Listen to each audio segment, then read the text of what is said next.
ওয়ালাইকুম আসসালাম, শাহরিয়ার ইসলাম।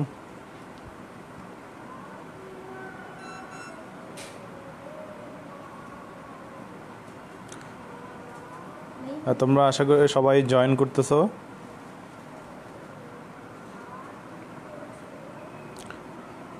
যদি কোনো কারণে তোমরা পরে জয়েন করো, ক্লাসটা সম্পূর্ণ দেখে নিবা। আমি আবারও বলতেছি, তোমরা যদি পরে জয়েন করো, ক্লাসটা সম্পূর্ণ দেখে নিবা, কারণ এটাই হচ্ছে তোমাদের যাচাই ক্লাসের লাস্ট ক্লাস। এরপর তোমাদের অন্য একটা গ্রুপে, আমি অলরেডি যারা পেমেন্ট করছে ওদেরকে একটা গ্রুপে আলাদা করে অ্যাড করে নিছি। তো যারা অ্যাডমিশন নিতে চাও তোমাদেরকে আমি বলে দিচ্ছি, আজকের ক্লাসের পরেই তুমি আগামী 30 তারিখ পর্যন্ত এর মধ্যে অ্যাডমিশন নিতে হবে, কারণ পূজার বন্ধটা আছে। পূজার বন্ধের সময় আমাদের ক্লাস হবে না। আমার কোর্স ফি হচ্ছে 3000 টাকা। তোমরা 2টা কিস্তিতে দিতে পারো। প্রথম কিস্তি হচ্ছে 2000, যেটা বিকাশ চার্জ সহ 2040 টাকা, আর দ্বিতীয় কিস্তি হচ্ছে 1020 টাকা। এভাবে দিতে পারো। এটা হচ্ছে প্রথম কিস্তির 1 মাস পরেই পেমেন্টটা, দ্বিতীয় কিস্তিটা দিতে হবে। আর কেউ যদি চাও একসাথে পেমেন্ট করবা, তাহলে 2550 টাকা চার্জ সহ এককালীন পেমেন্ট করে ফেলতে পারো। তো এককালীন পেমেন্ট করছো, তোমরা করে যেই করছো, আমি তাকে একটা এসে SMS করছো আমার মোবাইলে, তাকে একটা ফিরতি SMS-এ আমি একটা গ্রুপ লিঙ্ক দিয়ে দিছি, সিক্রেট লিঙ্ক। ওই গ্রুপটাতে আমি অ্যাড করে নিছি এবং একটা রোল নাম্বার দিছি। ওই গ্রুপটাতে অ্যাড হইতে হলে ওই রোল নাম্বারটা লাগবেই। তাহলে তুমি ওই রোল নাম্বার দিয়ে তুমি অ্যাড হয়ে নিতে পারবা। আচ্ছা, আজকের টপিকগুলো বলে দিই। আজকের ভার্সিটি অ্যাডমিশন ব্যাচ হিসাব বিজ্ঞান লেকচার 2-এর টপিকগুলো হচ্ছে সিরিয়ালি। আমরা লাস্ট ক্লাসে যা পড়াইছি এর পরেই সিরিয়ালি হচ্ছে হিসাব নিকাশের ভিত্তি।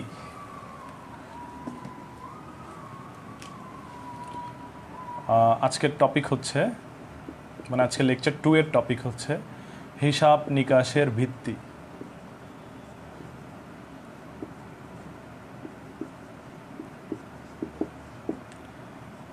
অনলাইনে যেহেতু এখানে সময় নষ্ট করার কোনো সুযোগ নাই, এজন্য কোনো ধরনের গল্প আমি করতে চাই না, কোনো ধরনের গল্প বলিও না, কোনো মোটিভেশনাল স্পিচও দেওয়ার দরকার নেই আমার মতে।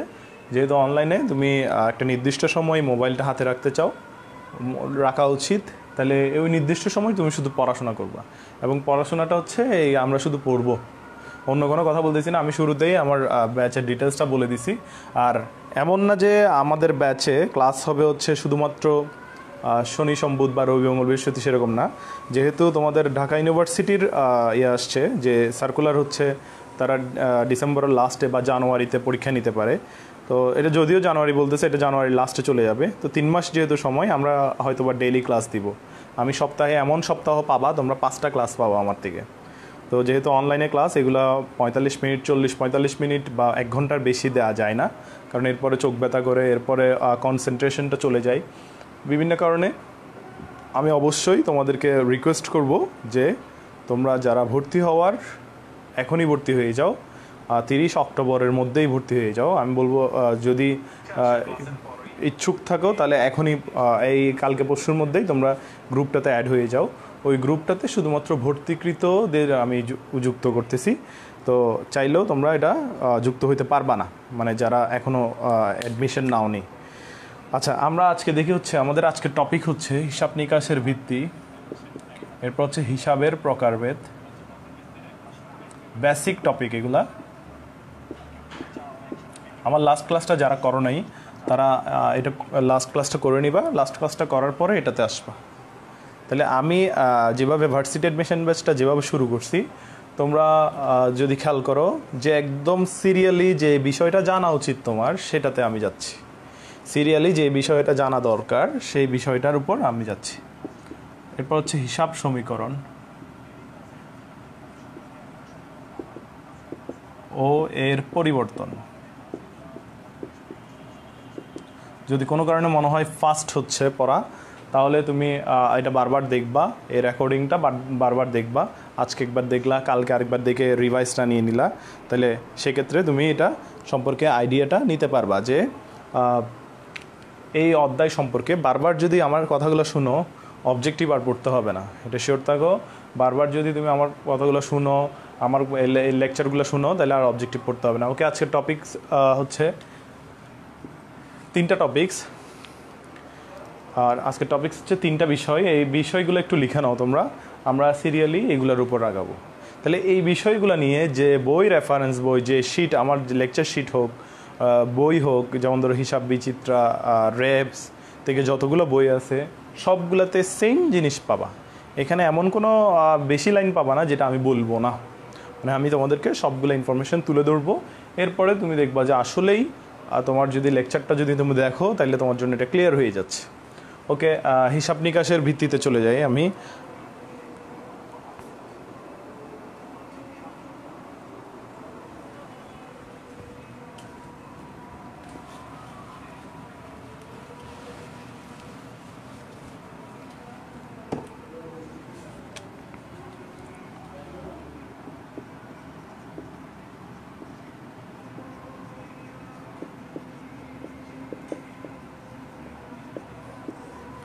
অ্যাকাউন্টিংয়ে হিসাব নিকাশের ভিত্তিকে 2 ভাগে ভাগ করা হয়েছে।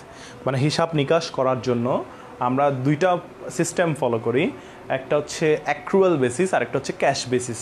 মানে সুন্দর ভাষায় বাংলা ভাষায় বলতে গেলে একটা হচ্ছে বকেয়া ভিত্তি আর একটা হচ্ছে নগদান ভিত্তি। 2টা ভিত্তিতে আমরা হিসাব নিকাশ করে থাকি।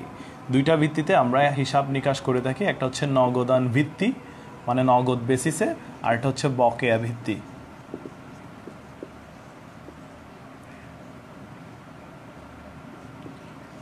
তাহলে যখন হিসাব নিকাশের ভিত্তি বলা হচ্ছে, হিসাব নিকাশ কীভাবে করা হয়, তোমার বলতে হবে হিসাব নিকাশ 2 ভাবে করা হয়। একটা হচ্ছে বকেয়া ভিত্তি আর একটা হচ্ছে নগদান ভিত্তি। এই 2টা ভিত্তির মানে কি? এই 2টা ভিত্তির মানে হচ্ছে আয় যখন নগদে পাওয়া যাবে, আয় যখন নগদে পাওয়া যাবে, ব্যয় যখন নগদে প্রদান করা হবে। আয় যখন নগদে পাওয়া যাবে আর ব্যয় যখন নগদে প্রদান করা হবে, তখন এখানে লেনদেন হিসেবে কাউন্ট করবে, তখন এটা লেনদেন হবে। এর আগে পর্যন্ত লেনদেন হবে না। এটা হচ্ছে নগদান ভিত্তির কথা। নগদান ভিত্তি বলতেছে যখন ক্যাশ টাকার আদান প্রদান হবে ওই সময় এই লেনদেনটা হবে। কিন্তু আমরা তো আসলে এই ব্যাপারটা মেনে চলি না। আমরা ধারে কিনে ফেলে লেনদেন দিয়ে দিই, পরে পরিশোধ করার সময় পাওনাদারকে টাকাটা দিয়ে দিই। তাহলে আমরা যেটা ফলো করি সেটা হচ্ছে বকেয়া ভিত্তি। তাহলে বকেয়া ভিত্তির ব্যাপারটা হচ্ছে আয় সংগঠিত হলেই লেনদেন, আয় সংগঠিত হলেই লেনদেন, ব্যয় সংগঠিত হলে লেনদেন।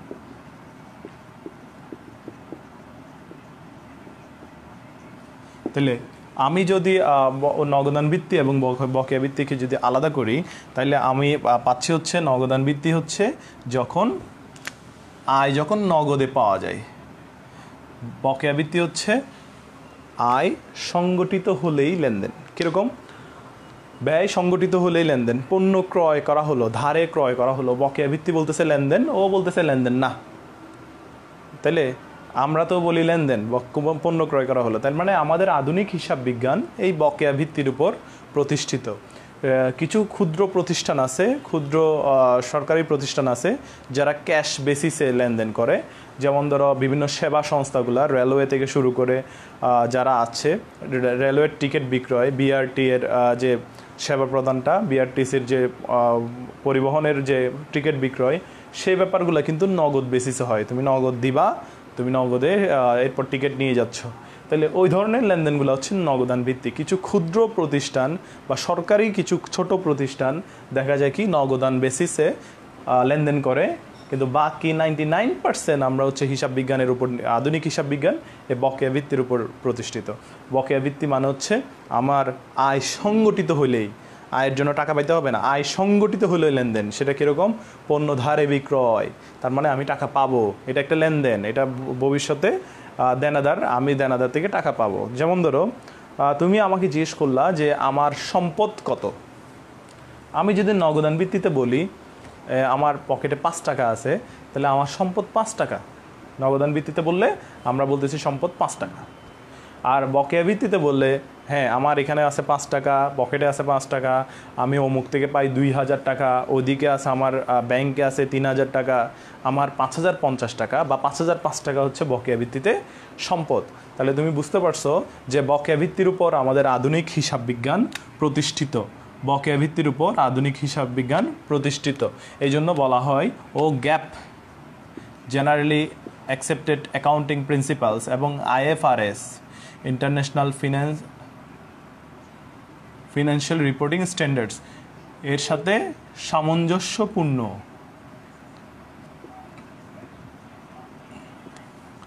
আরও গ্যাপও মানে না, এবং IFRSও মানে না, অসামঞ্জস্য। ও হচ্ছে আধুনিক হিসাব বিজ্ঞান, আমরা বলি যে বকেয়া ভিত্তির উপর আধুনিক হিসাব বিজ্ঞান প্রতিষ্ঠিত। আধুনিক হিসাব বিজ্ঞান বকেয়া ভিত্তির উপর প্রতিষ্ঠিত। তো এই যে কথাবার্তাগুলা যদি তোমার ক্লিয়ার হয়ে থাকে, তাহলে আমি যদি একটা উদাহরণ বলি, এটা ঢাকা ইউনিভার্সিটিতে আসছে, সেটা হচ্ছে জানুয়ারির 1 তারিখ পণ্য ক্রয় করা হলো ধারে। জানুয়ারি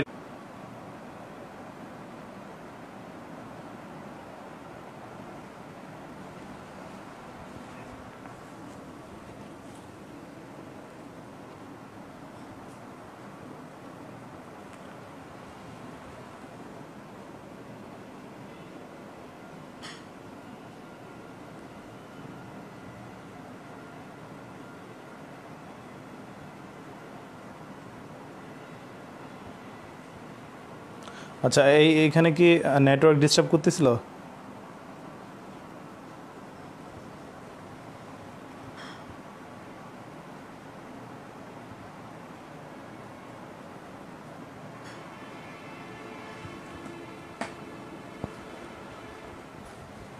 ওকে, একটু খেয়াল করো যে একটু নেট সমস্যা হয়েছিল আসলে,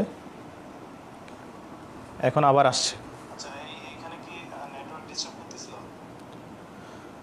তাহলে আমি আবার একটু রিপিট করি, যেহেতু তোমাদের কিছু বিষয় মিস গেছে, সেগুলো একটু আবার বলি। নগদান ভিত্তি এবং বকেয়া ভিত্তির কথা বলছিলাম।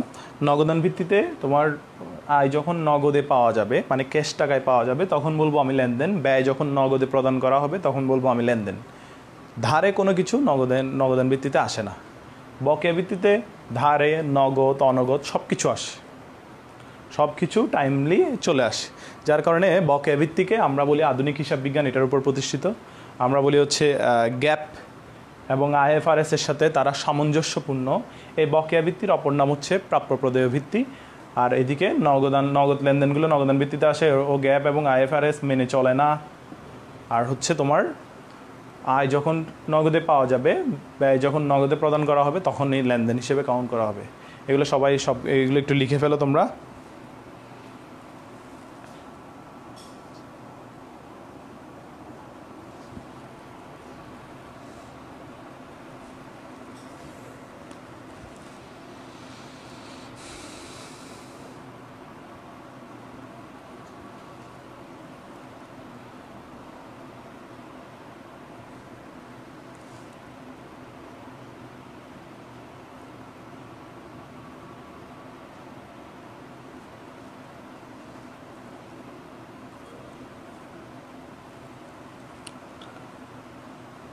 ওকে, আশা করি তোমাদের এগুলো লেখা শেষ। আমরা চলে যাব হচ্ছে এখন, কারো যদি এগুলো লেখা শেষ না হয়, তুমি এইটুকুতে পজ করে লিখে ফেলবা, এরপরে তুমি আগাবা। এইটুকুতে তুমি পজ করে লিখে ফেলবা। যে যারা রেকর্ডেড ক্লাস করতেছো পরে, তাদের জন্য বলতেছি। আর যারা লাইভ ক্লাস করতেছো, তারা এটা স্ক্রিনশট নিয়ে রাখবা।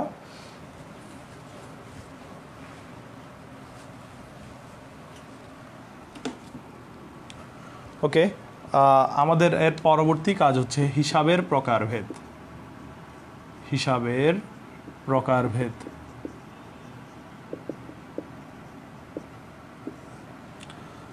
হিসাবকে দুই ভাগে ভাগ করা হয়। একটা হচ্ছে সনাতন পদ্ধতিতে হিসাব 2 প্রকার, আর একটা হচ্ছে আধুনিক পদ্ধতিতে হিসাব 5 প্রকার। সনাতন পদ্ধতিতে একটা হচ্ছে ব্যক্তিবাচক আর একটা হচ্ছে অব্যক্তিবাচক। এই অব্যক্তিবাচককে দুই ভাগে ভাগ করা হয়, সম্পত্তিবাচক আর একটা হচ্ছে নামিক বা আয় ব্যয়বাচক।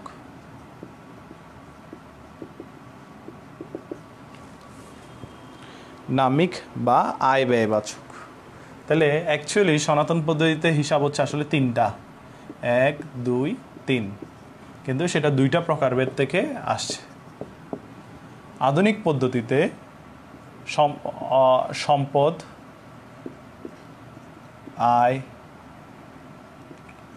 সম্পদ ব্যয়, আয়, দায়, মালিকানা সত্ত্ব।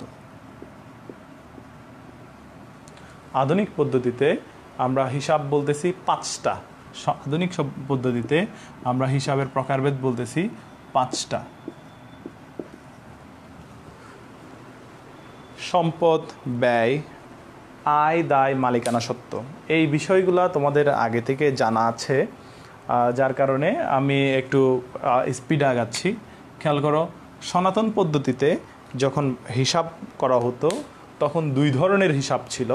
একটা ছিল ব্যক্তিবাচক হিসাব আর একটা ছিল নামিক হিসাব। এই ব্যক্তিবাচক হিসাব ছিল হচ্ছে দেনাদার পাওনাদার। ব্যক্তিবাচক হিসাব ছিল হচ্ছে দেনাদার পাওনাদার, মানে ব্যক্তি সংশ্লিষ্ট যে হিসাবগুলা সেগুলোকে বলা হচ্ছে ব্যক্তিবাচক হিসাব।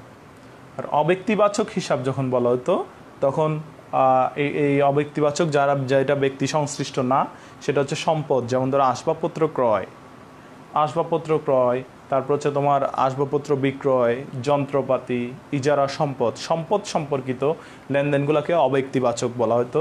আর নামিক বলতে বোঝানো হচ্ছে যেটা ব্যক্তি সংশ্লিষ্ট থাকে হচ্ছে যদি সেটা অগ্রিম, বকেয়া, প্রাপ্য, প্রদেয় এই শব্দগুলো থাকলে তখন সেটা ব্যক্তি সংশ্লিষ্ট হবে। আর এমনি নামিক হিসাব হচ্ছে খরচ এবং ইনকামগুলা, যেমন ধরো কমিশন, বেতন, অবচয়, এই ব্যাপারগুলো হচ্ছে আমাদের নামিক বা আয় ব্যয়বাচক হিসাব। তো এখানে একটা নোট নিতে হবে, সেটা হচ্ছে অগ্রিম, বকেয়া, প্রাপ্য, প্রদেয় এই শব্দগুলো যদি নামিক হিসাবের সাথে থাকে, মানে নামিক হিসাবের সাথে থাকলে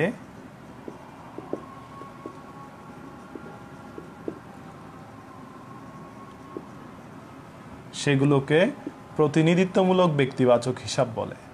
প্রতিনিধিত্বমূলক ব্যক্তিবাচক হিসাব হবে। তাহলে অগ্রিম, বকেয়া, প্রাপ্যপ্রদেয় এই শব্দগুলো যদি নামিক হিসাবের সাথে থাকে, যেমন ধরো উদাহরণ হিসেবে বলা যায় অগ্রিম বেতন, তখন আমি একজন মানুষকে মনে রাখবো। অগ্রিম বেতনের কথা বললে সনাতন পদ্ধতিতে তখন আমি মনে রাখবো আমার বেতন যদি শুধু খরচ হইতো, আমি বলতাম যে বেতন আমি দিয়ে দিছি, আমার কর্মচারীকে আমি বেতন দিয়ে দিছি, আমার কাজ শেষ। কিন্তু আমার কর্মচারীকে যদি অগ্রিম বেতন দিই, সেখানে তখন ব্যক্তির ব্যাপার চলে আসতেছে, মানে এই অগ্রিম বেতনটা একজন প্রতিনিধি হিসেবে আছে, প্রতিনিধিত্বমূলক ব্যক্তিবাচক হিসাব হয়ে যাবে তখন। তাহলে এই 4টা শব্দ যখন খরচ বা আয়ের সাথে যুক্ত হয়ে যাবে তখন সেটা আর নামিক হিসাব থাকবে না। তাহলে এটা ছিল হচ্ছে সনাতন পদ্ধতিতে হিসাবের প্রকারভেদ, আর এটা হচ্ছে আধুনিক পদ্ধতিতে হিসাবের প্রকারভেদ। আধুনিক পদ্ধতিতে এই যে সনাতন এই তিনটা ভেঙে 5টা হয়ে গেছে। কীভাবে 5টা হয়ে গেছে? সম্পদের মতো আছে, ব্যয় এখানে গেছে, আয় এখানে গেছে, দায় এবং মালিকানা সত্ত্ব হচ্ছে ব্যক্তিবাচক থেকে আসছে। দায় এবং মালিকানা সত্ত্ব হচ্ছে ব্যক্তিবাচক থেকে আসছে।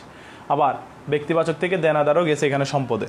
তাহলে এই যে এই হিসাবগুলোকে ভেঙে টোটাল 5টা হিসাবে নিয়ে আসছে, সেটা হচ্ছে আধুনিক পদ্ধতিতে। এবং প্রথম 2টা সম্পদ এবং খরচকে আমরা ডেবিট ব্যালেন্স বলি, মানে হিসাবের বাম পাশে থাকে বলি, আর পরের 3টাকে আমরা বলি হিসাবের ডান পাশে থাকে। তাহলে যদি বলা হয় যে সম্পদ এবং ব্যয় কোন পাশে থাকে, ডেবিট পাশে থাকে। হিসাবের ডেবিট পাশ মানে হচ্ছে বাম পাশ, ক্রেডিট মানে হচ্ছে ডান পাশ, মানে এটা যদি তোমাদেরকে কোনো টিচার জিজ্ঞেস করে যে ডেবিট বলতে কী বুঝো, তখন বলতে হবে লেফট সাইড অফ অ্যাকাউন্ট, মানে হচ্ছে হিসাবের বাম পাশ। ক্রেডিট বলতে কী বুঝো, রাইট সাইড অফ অ্যাকাউন্ট, মানে হচ্ছে হিসাবের ডান পাশ।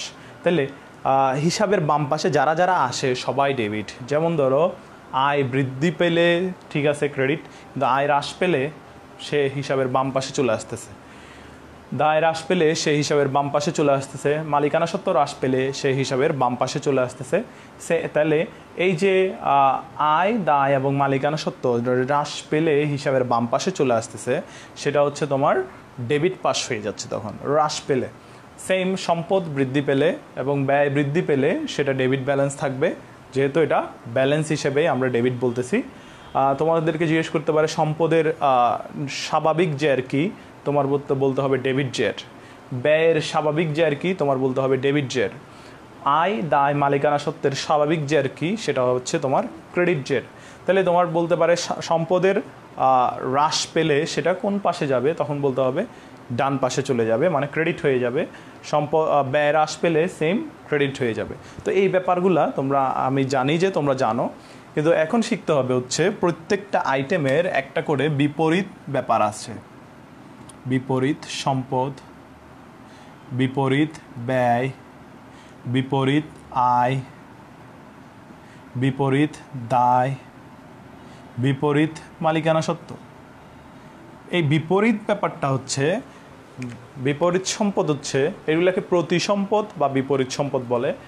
প্রতিসম্পদ প্রতি হিসাব বা বিপরীত হিসাব বলে। প্রতিসম্পদ প্রতি ব্যয়, প্রতি আয়, প্রতি দায়, প্রতি মালিকানা সত্ত্ব এভাবে বলে। সেটা হচ্ছে এদেরকে হ্রাস করে যারা, যে সমস্ত আইটেমগুলো সম্পদকে হ্রাস করে সেগুলোকে বলা হচ্ছে বিপরীত সম্পদ। যে সমস্ত আইটেমগুলো সম্পদকে হ্রাস করে সেগুলোকে বলা হচ্ছে বিপরীত সম্পদ। যে সমস্ত আইটেমগুলো ব্যয়কে হ্রাস করে সেগুলোকে বলা হচ্ছে বিপরীত ব্যয়। যে সমস্ত আইটেমগুলো আয়কে হ্রাস করে সেগুলোকে বলা হচ্ছে বিপরীত আয়। যে সমস্ত আইটেমগুলো দায়কে হ্রাস করে সেগুলোকে বলা হচ্ছে বিপরীত দায়। তো এই জন্য এখানে যদি উদাহরণ বলতে হয়, এখানে বলতে হয় অবচয় বা পুঞ্জীভূত অবচয় বা অবচয় সঞ্চিতি যেটাই বলো। তাহলে সম্পদকে হ্রাস করে হচ্ছে অবচয়, অবলোপন, এগুলো সম্পদকে কী করে ফেলে, হ্রাস করে ফেলে। তারপর হচ্ছে দেনাদারের বাট্টা সঞ্চিতি, এটাও সম্পদকে হ্রাস করে ফেলে। তাহলে এই ব্যাপারগুলো হচ্ছে বিপরীত সম্পদ হিসেবে কাউন্ট করা হবে। বিপরীত ব্যয়, বিপরীত ব্যয় হচ্ছে ক্রয়কে কমায় এরকম আইটেম কি আছে, ক্রয় ফেরত, ক্রয় বাট্টা, এই দুইটা আইটেম হচ্ছে বিপরীত ব্যয় তুমি বলতে পারো। বিপরীত আয় হচ্ছে বিক্রয় ফেরত, বিক্রয় বাট্টা। তোমরা এগুলো লিখে ফেলবা, আমার কথা শুনে শুনে লিখে ফেলবা।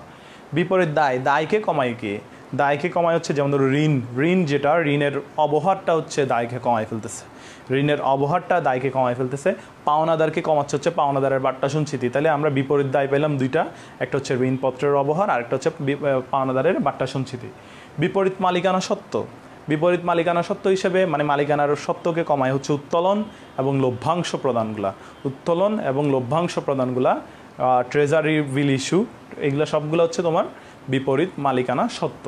তাহলে আমরা আজকে হিসাবের প্রকারভেদের মধ্যে দেখলাম সনাতন পদ্ধতি হিসাবের প্রকারভেদ, আধুনিক পদ্ধতিতে হিসাবের প্রকারভেদ, এবং প্রত্যেকটার সাথে একটা করে বিপরীত হিসাব আছে এবং বিপরীত হিসাবগুলা ওই হিসাবকে হ্রাস করে। আমি আবারও বলতেছি, আমরা যখন অনলাইনে ক্লাস করব এখানে কোনো ধরনের বিজ্ঞাপন দিব না, এখানে কোনো মোটিভেশনাল স্পিচ দেওয়া হবে না, জাস্ট পড়াশোনা চলবে, ঠিক আছে?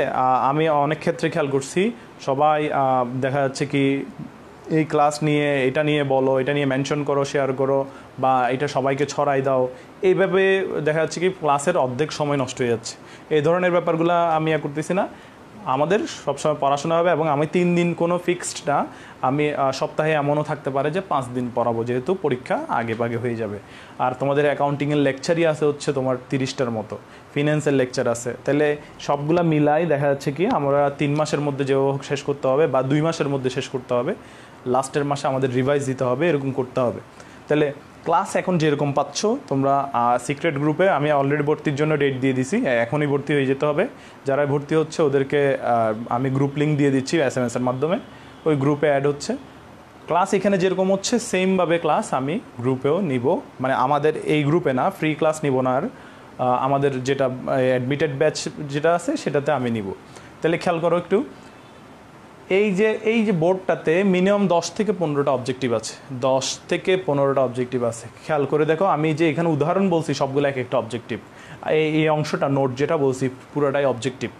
মানে প্রতিনিধিত্বমূলক ব্যক্তিবাচক হিসাব কি? অগ্রিম বেতন, বকেয়া বেতন ও প্রাপ্য বেতন, প্রদেয় বেতন, অগ্রিম সুদ, প্রদেয় সুদ, প্রাপ্য সুদ, যাই বলো, নামিক হিসাবের সমূহের সাথে যদি অগ্রিম, বকেয়া, প্রাপ্য, প্রদেয় থাকে, তোমরা যারা এখন জয়েন করতেছো তোমাদের রিকোয়েস্ট করবো ক্লাসটা শুরু থেকে দেখবা, কারণ শুরু থেকে দেখলে তোমার এই যে খুঁটিনাটি বিষয়গুলো একদম ক্লিয়ার হয়ে যাবে। তাহলে সনাতন পদ্ধতিতে 2 প্রকার ছিল, ব্যক্তি এবং অব্যক্তিবাচক। এই অব্যক্তিবাচক আবার 2 প্রকার ছিল। এই যে 3টা টোটাল, এই 3টাকে এখানে 5টা হয়েছে। কীভাবে হয়েছে সেটা আমি তোমাদেরকে চিত্র এঁকে এঁকে দেখাই দিছি। আচ্ছা, তাহলে খেয়াল করো, আমাদের এটা গেল। এখন হচ্ছে আমাদের নেক্সট টপিক, সেটা হচ্ছে এই হিসাবের প্রকারভেদে আর কিছু দেওয়ার নাই। বাকি যা সেগুলো আমরা যখন শিট দিয়ে পড়বো, আমরা যখন এই ক্লাসটা আবার করব আমার গ্রুপে, তখন আমরা দেখব যে প্রত্যেকটা শিটের আমি যখন পড়া দিব, তোমাদের অলরেডি যাদের বই আছে বিভিন্ন রেফারেন্স বই, সেখানে আমি যা পড়াচ্ছি দেখতে পারো, দেখবা যে নতুন কিছু আছে কিনা, মানে আমার কথার মধ্যে কোনো মিস গেছে কিনা। মিস না গিয়ে থাকলে তুমি অনেক উপকৃত হবা, এটা তোমার জন্য প্লাস পয়েন্ট। তোমরা অলরেডি ঢাকা ইউনিভার্সিটির পাইছো, সেখানে অ্যাকাউন্টিং থেকে দেখা যাবে কি 15 থেকে 20 থাকবে 80-র মধ্যে। তাইলে এই জন্য এটা খুবই গুরুত্বপূর্ণ। রিটেনে 10 থাকবেই শিওর, আর ওইদিকে হচ্ছে 30 নম্বরের মধ্যে 6-7 এরকম থাকবে। আচ্ছা, যেটা হবো তাহলে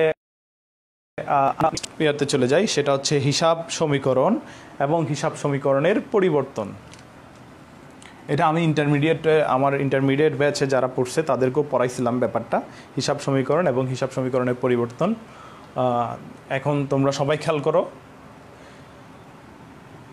এটা আশা করি তোমরা লিখে নিছো। যদি লিখে না নিয়ে থাকো, এটা পরে উঠাই নিবা, এই ক্লাসটা থাকবে, এটা স্ক্রিনশট নিয়ে এই ইয়াটা তোমরা উঠাই নিবা।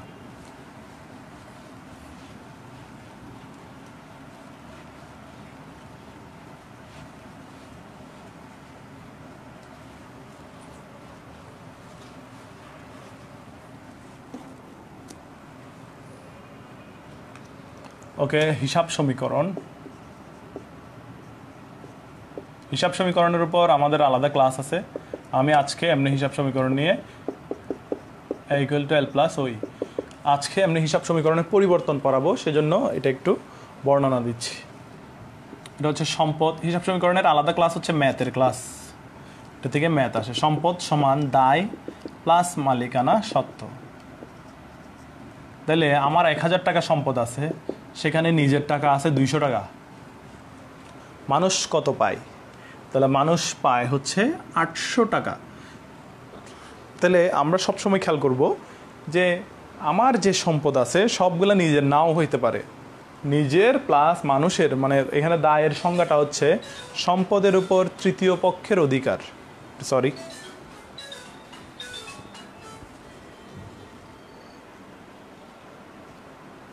আসসালামু আলাইকুম, হ্যালো, জি আসসালামু আলাইকুম। হ্যাঁ আব্বু বলেন। জি জি, হ্যাঁ হ্যাঁ হ্যাঁ, আচ্ছা আচ্ছা, এই বিকাশে পাঠাবো আর কি না? জি আব্বু, আপনি কোথায় এখন? আচ্ছা আচ্ছা,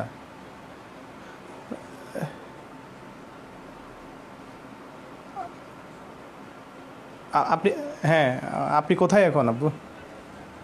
আচ্ছা আচ্ছা আচ্ছা আচ্ছা আচ্ছা, এখন পাঠাই দিব নাকি আব্বু একটু পরে পাঠাবো, 15-20 মিনিট পর?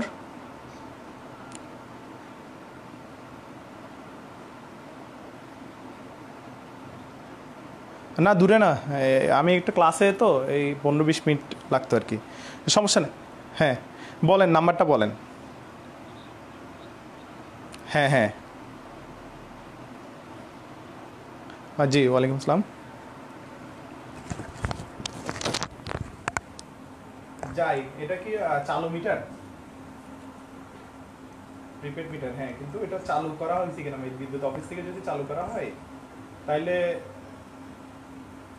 চালু করা হয়েছে।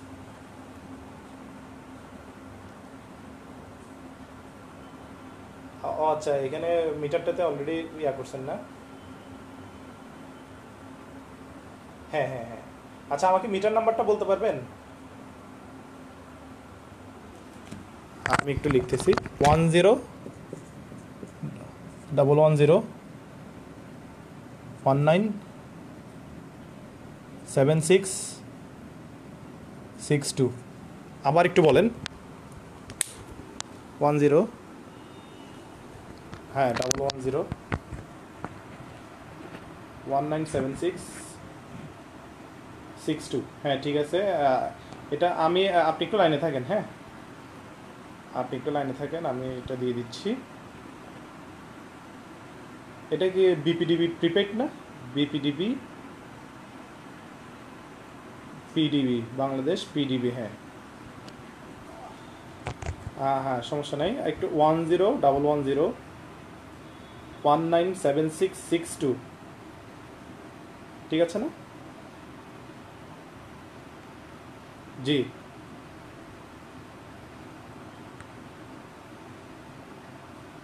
101101976662। জি জি জি। তো এটা কি এটা এখানে তো পরিমাণ বলতেছে, আমি কি দিয়ে দিব?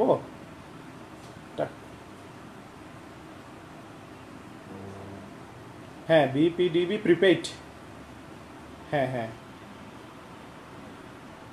10,000 কি একসাথে দিব নাকি 5,000 5,000 দিয়ে দেখবো?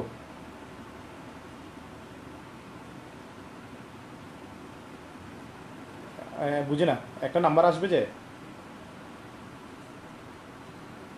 হ্যাঁ হ্যাঁ হ্যাঁ। না, আমি তো পোস্ট পেডটা পাঠাইছি তো সেজন্য, ঠিক আছে। হ্যাঁ আচ্ছা, আমি নাম্বারটা মেসেজ করে পাঠাবো আর কি আপনাকে, নাকি নাকি আমি নাম্বারটা বললেই মনে হয় ভালো হয় আপনার জন্য, না?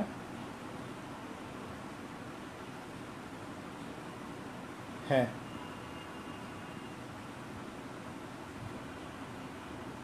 আচ্ছা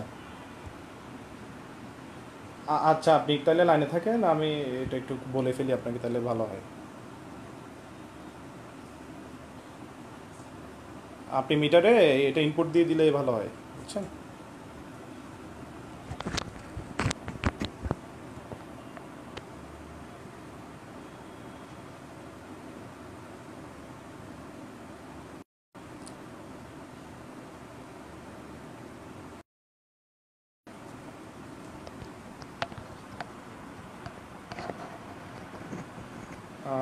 আচ্ছা, এটা আসছে।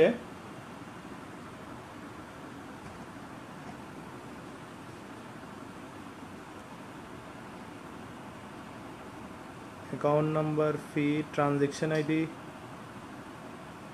এখানে তো আপনার অ্যাকাউন্ট নাম্বার আসছে, অ্যামাউন্ট আসছে, বুঝছেন? আর ট্রানজেকশন আইডি আসছে। এরপরে বলছে মানে টোকেন নাম্বারের জন্য একটা নাম্বারে এসএমএস করতে বলছে। যে একটু হ্যাঁ, এটা কি হক হুসনেরা বেগম? আচ্ছা আচ্ছা। তাহলে এটা পেমেন্টটা হয়েছে হক হোসনেরা বেগমের ইয়াতে।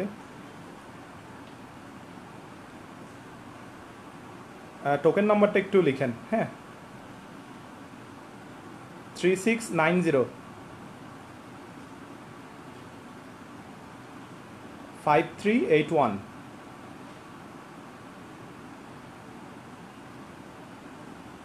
0112 7959 5424। 5424 দিছেন? হ্যাঁ, হয়েছে। ওকে হয়েছে, টাকা ঢুকছে। ওকে ঠিক আছে, তাহলে আর কোনো কাজ আছে? ওকে, থ্যাংক ইউ থ্যাংক ইউ। ওয়ালাইকুম আসসালাম। আমি একটু সরি, আমার শ্বশুর ফোন দিচ্ছে একটা কাজে। আহ, তোমাদের 5টা মিনিট নষ্ট করছি, এটার জন্য সরি। একটু খেয়াল করো, ইম্পর্টেন্ট কল ছিল, নাহলে আমি রিসিভ করতাম না এটা।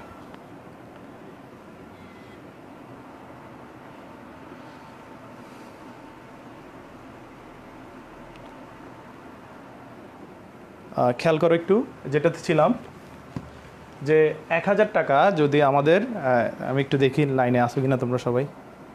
ঠিক আছে,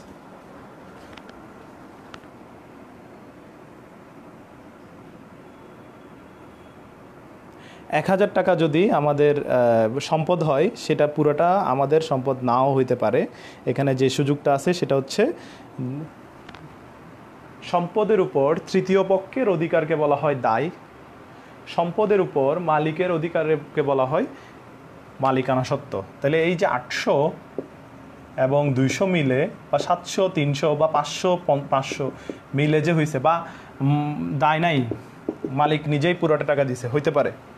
তাহলে এই যে ব্যাপারটা, সেটা হচ্ছে তোমার টোটাল সম্পদ। আর সম্পদের সংজ্ঞা হচ্ছে দায় এবং মালিকানা সত্ত্বের সমষ্টিকে বলা হয় সম্পদ। দায় এবং মালিকানা সত্ত্বের সমষ্টিকে বলা হয় সম্পদ।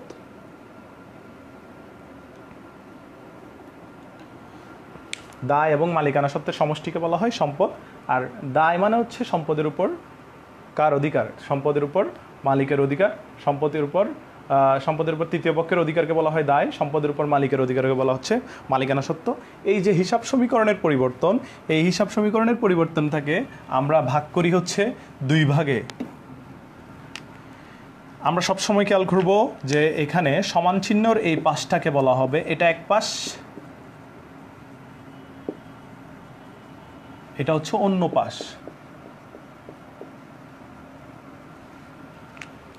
তাহলে 2টা পাশ আছে, সমান চিহ্নকে বেস করে আমরা 2টা পাশ চিন্তা করব। একটা হচ্ছে বাম পাশ, একটা হচ্ছে ডান পাশ, এরভাবেও তুমি ধরে নিতে পারো। তাহলে এই যে হিসাব সমীকরণের পরিবর্তন, এই সমীকরণের পরিবর্তনকে 2 ভাগে ভাগ করা হয়। পরিবর্তন 2 প্রকার, হ্যাঁ। একটা হচ্ছে কাঠামোগত পরিবর্তন, কাঠামো বা গুণগত পরিবর্তন। আরেকটা হচ্ছে পরিমাণগত পরিবর্তন, পরিমাণ বা নিটগত পরিবর্তন। তাহলে এই যে কাঠামোগত পরিবর্তন অথবা পরিমাণ বা নিটগত পরিবর্তন, কাঠামো বা গুণগত পরিবর্তন, এটাকে বলা হয় এক পাশের পরিবর্তন, যে কোনো এক পাশ।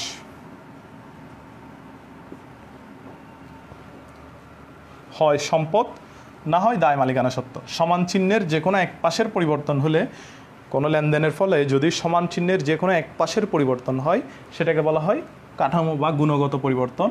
আর উভয় পাশের পরিবর্তন হলে সেটাকে বলা হয় পরিমাণ বা নিটগত পরিবর্তন। তাহলে উভয় পাশে পরিবর্তন হলে সেটাকে বলা হয় পরিমাণ বা নিটগত পরিবর্তন। তাহলে খেয়াল করো, আমরা অনেক সময় কাঠামো, গুণগত, পরিমাণ, নিটগত কোনটা কি সেটা ভুলে যাই। সেটা মনে রাখার জন্য একটা টেকনিক আছে, সেটা হচ্ছে কাঠে ঘুণ ধরে। তোমরা বিছানায় শোও, তোমাদের ওয়ার্ড্রোব আছে কাঠের, তোমরা বেঞ্চে বসে আছো, এই যে কাঠ, সেখানে ঘুণ ধরে। ঘুণ মানে হচ্ছে এক ধরনের পোকা ধরে কাঠটা খেয়ে ফেলে। তো সেখান থেকে আমরা মনে রাখবো হচ্ছে কাঠে, তাহলে তোমরা আরও সুন্দর করে করো, কাঠের এক পাশে ঘুণ যেটা, সেটা গুণ ধরে পড়তে পারো। তাহলে কাঠের এক পাশে ঘুণ ধরে, তাহলে কাঠামোগত এবং গুণগত এক পাশের পরিবর্তন করে। কাঠের এক পাশে ঘুণ ধরে কাঠামোগত এবং গুণগত এক পাশের পরিবর্তনকে বোঝায়। তাহলে বাকি থাকে কি পরিমাণগত এবং নিটগত পরিবর্তন, সেটা হচ্ছে উভয় পাশের পরিবর্তন। তাহলে খেয়াল করো, এটার একটা লেনদেন বলি। আসবাবপত্র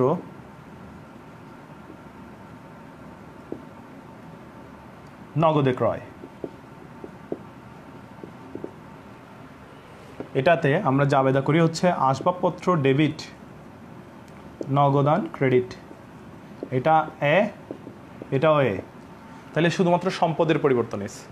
অথবা ধারে পণ্য ক্রয়, তাহলে ক্রয় ডেবিট, পাওনাদার ক্রেডিট। ক্রয় ডেবিট মানে হচ্ছে এটা মালিকানা সত্ত্ব হ্রাস, পাওনাদার ক্রেডিট মানে এল প্লাস, তার মানে শুধুমাত্র এই পাশের পরিবর্তন এসে। তাহলে এই দুইটা হচ্ছে কাঠামো বা গুণগতর উদাহরণ। আর আমি যদি বলি ধারে আসবাবপত্র ক্রয়,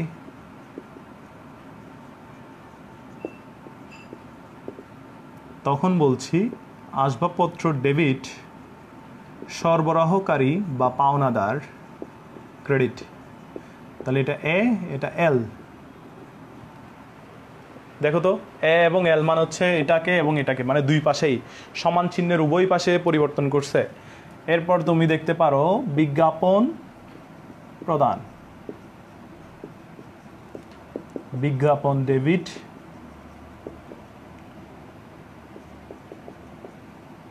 নগদান ক্রেডিট। তাহলে সম্পদের সাথে যদি দায় অথবা মালিকানা সত্ত্বের পরিবর্তন ঘটে একই সাথে, তখন সেটাকে বলা হচ্ছে পরিমাণ বা নিটগত পরিবর্তন। আর যদি শুধু সম্পদ অথবা শুধু দায় মালিকানা সত্ত্বের পরিবর্তন ঘটে, সেটাকে বলা হচ্ছে কাঠামোগত বা গুণগত পরিবর্তন।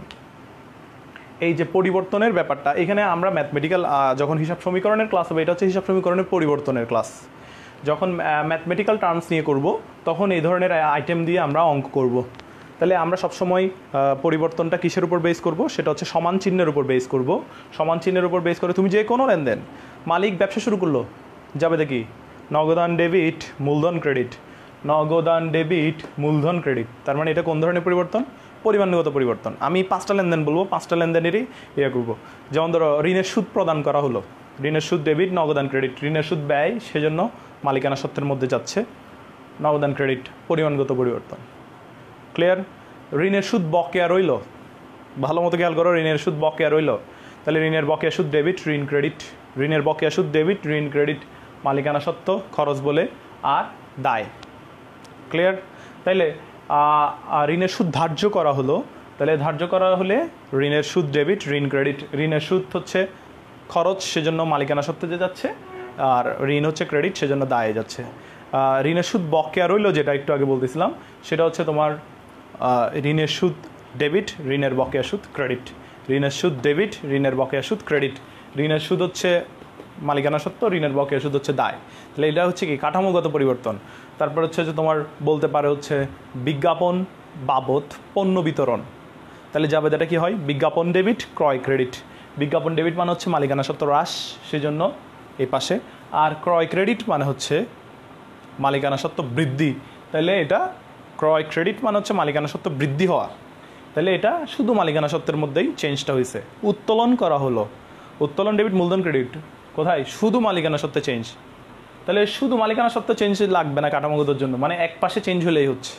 তা আমি উদাহরণ দিয়ে দিলাম, আশা করি তোমাদের এটা ক্লিয়ার। আমি আজকে কী কী পড়াইছি আমি বলি। আমি শুরুতে পড়াইছি হিসাব নিকাশের ভিত্তি, নগদান ভিত্তি এবং বকেয়া ভিত্তি। নগদান ভিত্তি হচ্ছে নগদ টাকা আসলে লেনদেন হয়, তা আমরা এটা মানি না। আমি বলি আরেকজন থেকে টাকা পাই, সেটাও লেনদেন। আরেকজনকে ধারে বিক্রি করছি, সেটাও লেনদেন। ক্রয় করছি, সেটাও লেনদেন। তাহলে খেয়াল করো একটু, যে নগদ টাকা আসলে লেনদেন হয়, সেটা হচ্ছে নগদান ভিত্তিতে, সেটা অসামঞ্জস্যপূর্ণ। IFRS এবং গ্যাপ সমর্থন করে না। আধুনিক হিসাব বিজ্ঞান বকেয়া ভিত্তির উপর প্রতিষ্ঠিত, যেখানে সেবা করলেই অর্জন, সেবা ব্যয় করলেই সেটা ব্যয়, বকেয়া হোক আর নগদ হোক, করলেই সেটা অর্জন প্রদান, তখন সেটাকে বলা হচ্ছে লেনদেন। তাহলে এটার অপর নাম হচ্ছে প্রাপ্য প্রদেয় ভিত্তি। এরপর আমরা হিসাবের প্রকারভেদ পড়ছি, এরপর আমরা হিসাব সমীকরণ পড়ছি। আজকের ক্লাসে যেগুলো পড়ছি আমরা, আমি আবারও বলতেছি, তোমরা যখনই জয়েন করবা, যখনই জয়েন করবা, এটার সাথে সাথে করে নিবা। আজকের ক্লাস এটুকুই। তোমরা ভর্তির আমি একটা দিয়ে দিছি, সার্কুলারটা দিয়ে দিছি কীভাবে ভর্তি হইতে হবে, সেটা অলরেডি ভর্তি হওয়া শুরু হয়েছে, এবং তোমরাও এই ভর্তির কার্যক্রমটা শেষ করে ফেলো। আমি আমার ওই গ্রুপে জানাই দিব যে আসলে পরবর্তী শিডিউলটা কি, সেটা আমি আমার শুধু ওই গ্রুপে জানাবো। এখানে আর কোনো ধরনের হবে না। তোমাদের যদি কোনো ইনফরমেশন থাকে আমার ফোন নাম্বারটাতে ফোন দিতে পারো, আর হচ্ছে আমাকে নক করতে পারো। এটাই হচ্ছে কথা। Best of luck. আজকে এটুকুই। এটা হচ্ছে আমাদের লেকচার 2 ছিল। লেকচার 2 রিলেটেড তোমাদের কাছে যদি ডকুমেন্টস, ম্যাটেরিয়ালস যেটাই থাকে, তোমরা পড়ে দেখো যে আমার একটা কথাও মিস গেছে কিনা। ঠিক আছে? আশা করি মিস পাবা না। যা পড়ানোর সবচেয়ে সুন্দরভাবে, সহজভাবে যেটা দেওয়ার সেটা দিয়ে দিছি। ওকে, বেস্ট অফ লাক।